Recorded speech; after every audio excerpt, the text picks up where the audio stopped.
G'day guys, Blame20 here for my third video for the night. If you've watched all three, well done, congratulations, you've survived.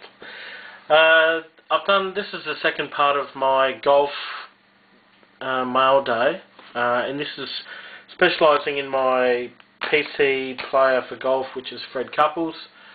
Absolute great player. There's a photo there of him getting his green jacket at the 92 US Masters, which is my favourite golf tournament of all time. I always get up early in the morning. It usually starts about 3 or 4 o'clock in the morning, Adelaide time over here in Australia. And I believe it starts, might even be starting tomorrow. So I know it starts this week, so I'll be getting up early tomorrow morning to watch some of the golf. Freddy Couples, great player, always plays well around there. I think he holds the record for the most consecutive cuts, most appearances, and actually I think it's the most consecutive cuts, because I think Nicholas and Palmer would have appearances. But anyway, I played golf probably very late 80s and all through the 90s a lot, and Freddie was always my hero. He was number one briefly there for a while in 92. I think it was after he won the Masters actually, and just his whole style of play, the way he carried himself on the course. I mean, he's got a glorious swing, and just how he played the game is the reason why I've decided to start doing a bit of a PC of some of his golf cards. Also the fact that the 2012 game used golf set is a set that I really like, and have finally found something I want to collect a bit of. One time I did see Freddie play was in the Asahi Glass tournament, and I think it was before the Masters, or was it just after? It might have been actually just after, in '93. He came out and played at Royal Adelaide, and I followed him around for, I went there for 3 of the 4 days, followed him around for all 3 days, and he was just incredible. The 2 quick stories I will tell you before I quickly get onto the cards. The third hole at Royal Adelaide is a par 4, for those of you who know golf. Anyway, it's not a long par 4, but it's very tight. There's a lot of trouble. I was standing right behind the tee block, and he's got out there with his driver, and he's tapping it on the ground, and then he stepped away from the ball and gave the driver back to his caddy, and I thought, oh, he's gonna lay up. It's probably the smart play, because if you go for this green, you could easily take 6. It's just not something to mess with. So he's pulled out a 3-wood. He's grabbed the ball off the tee, thrown it on the ground, or dropped it on the ground, and he's proceeded to hit a 3-wood off the deck to about 18 feet. And just the power in his golf swing is phenomenal. Walked up, he ended up rolling in the putt for eagle on that hole. And then another quick story I'll tell you about, the same round. He's on the 15th hole at Royal Adelaide, which is a par 5, and this is straight into the southerly wind, and he's standing over a huge tee shot. He's pumped it up the middle, in between bunkers again, and he's talking to the caddy once again there for a while. And once again, this was great because it wasn't a big tournament. There weren't heaps of spectators. You could get really close to the players. You can hear him talking to his caddy, and he ends up pulling out the driver, and he goes driver off the deck, so no tee, and he's just, it's just a phenomenal shot. Standing right behind him, it's gone like the pin's back right. It's hard to describe, but he's hit it like an absolute dart at the left-hand side of the green, and then just as it reaches the top of its flight, it started fading in, and ended up going to about probably about 20 feet. I don't think he held the putt there, but just a phenomenal shot, and a great player. Anyway, I digress. I've got a few cards to go through, so I should try and speed this up a little bit. But anyway, hopefully Freddie's playing in the Masters tomorrow, and I'll get to see him play again. Now, as I said, some of these cards are numbered, some are not. This is a dual shirt card with any L's, which is not numbered. So here's the basic design of the tour gear. That's a tour gear combo. Very nice card. So that's Freddy and Ernie. And here's the same card, which is numbered. So that's numbered 4 out of 35.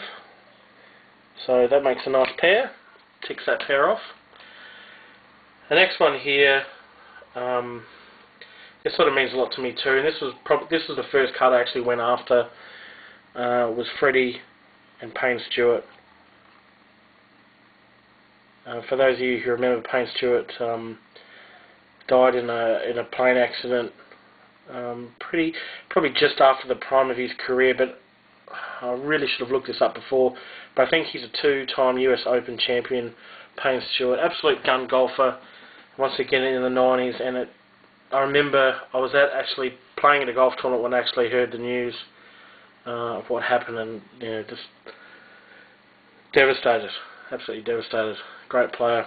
So that's the non-numbered version. There's the numbered version, the 35, which is 7 to 35. So another nice pair. And Payne Stewart was famous for wearing the sort of knickerbocker pants, the long shorts, old school golf clothes, and he always wore golf clothes and wore them in colours of NFL teams, which I thought was pretty cool.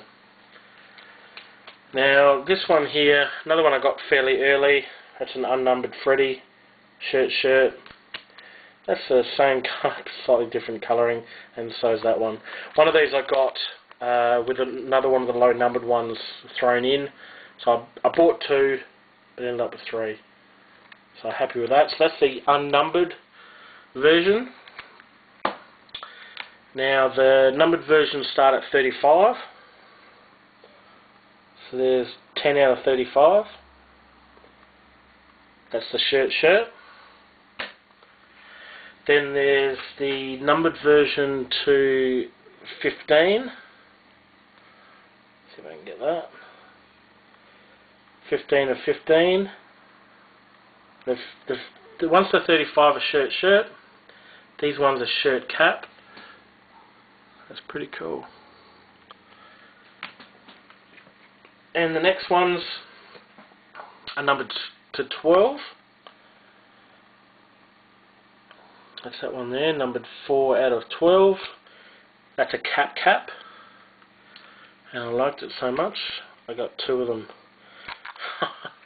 I got one relatively cheap, and another one popped up a few days later, and I thought, I'll put a crazy bid in. I won't get it, but I've already got one, so I can't get too greedy. And I ended up winning that one too, so wrapped about that. Number 4 and number 8 of 12. So very low numbered. Then moving on to, as you saw, if you watched my number 1, part 1 of my golf, there's the Freddy Couples is getting late. Freddy Couples ink driver. That's the base version. I'm trying to get the other ones, but Freddy is popular and they go for a lot. So, and this one here, I reckon before I got this one, I reckon I'd bid it on 20 of them, and they'd gone from anywhere between $10 to $40. So I was rapt to get that. It's a really nice signature too, really clean. Actually, this is going to cut out in a minute, so I'm probably going to have to make a part 4. So let's move on to these. Next one, another one of those front 9 cards. Really like these cards. That is shirt and cap of Fred Couples and Nick Faldo. And ironically, I did exactly the same thing. I won this one. That's numbered 11 out of 25. A couple of days later, another one came up, and I thought, I'll chuck a bit on that. And ended up doing that one too. It's got a bit of gunk on it there. Need to take it out of the case and clean up a bit. And look at that, number 20. Alice's jersey number. I am running out of time, and we're almost at 10 minutes. So I've got 3 cards left to come back for. You have to watch part 3. There is some huge mojo in there for you, or for me, but you can watch. So yeah, stay tuned. Come back.